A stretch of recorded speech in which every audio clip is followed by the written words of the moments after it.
Okay, this video is going to be a quick tour of the SmashFact website and application.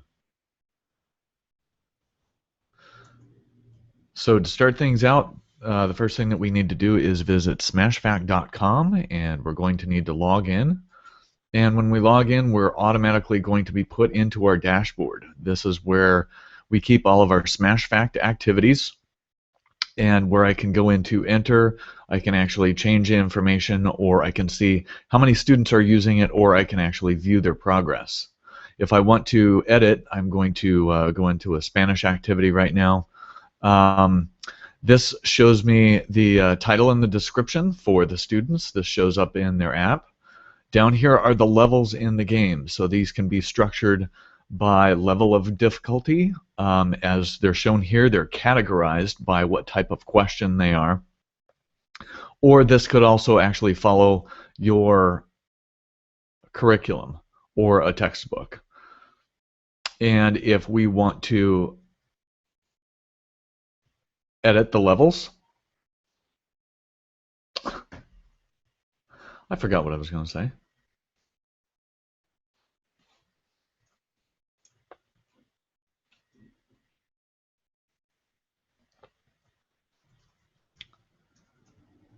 This brings us into the activity settings for each page, where we can edit all the information on the activity itself.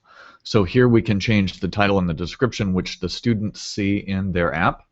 We can add and modify levels, and we can add our questions and answers. Now here we have the levels set up as categories, but these could also be levels of difficulty, or they could be levels aligned to your curriculum. So I'm going to just jump into one of the levels right here so that we can see some of the questions and answers. Here we're actually using audio, but these questions and answers could contain either text, images, or audio. Going to go in here. This is how you actually edit. I'm linking to an audio file right here. This is the correct answer, and then these are the distractors or the wrong answers that show up. If I want to see how this is going to look to a student in the app itself, I can actually click on this. It will open a preview in a new browser window.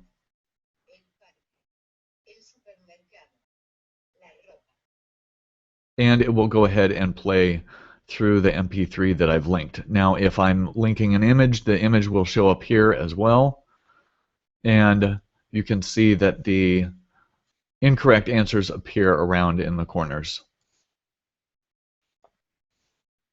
Over here in this section is where I can actually tie an activity to the courses that I'm teaching. So here I can put information about the institution, how many times a year I'm offering the activity to the students, and then the average number of enrollees per semester. This helps you track how many students are actually using your SmashFact activity. Now here I can go ahead and share this activity with my students. If I do that, it's going to run a quick audit to make sure that I have done everything that I need to do, and then I can actually export that activity code to an email. When I export that activity code to an email, it sends me an email with the activity code that I can copy and forward to my students. My students would take this number right here, and they would copy that, and when they start their SmashFact application on their phone, their iPad, or their desktop, they can simply paste this information in there, submit it, and then they can begin playing the game. So here we can see I have some questions. If I answer it right, the button turns green. If I answer it wrong, it turns red. And if it turns red, it goes back into the queue and it will come back at random later.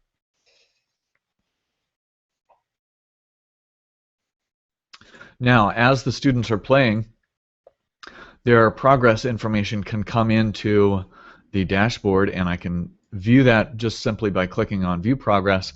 I can see all of the students here, and I can see their playing history so that I can kind of monitor who's having trouble and who's not.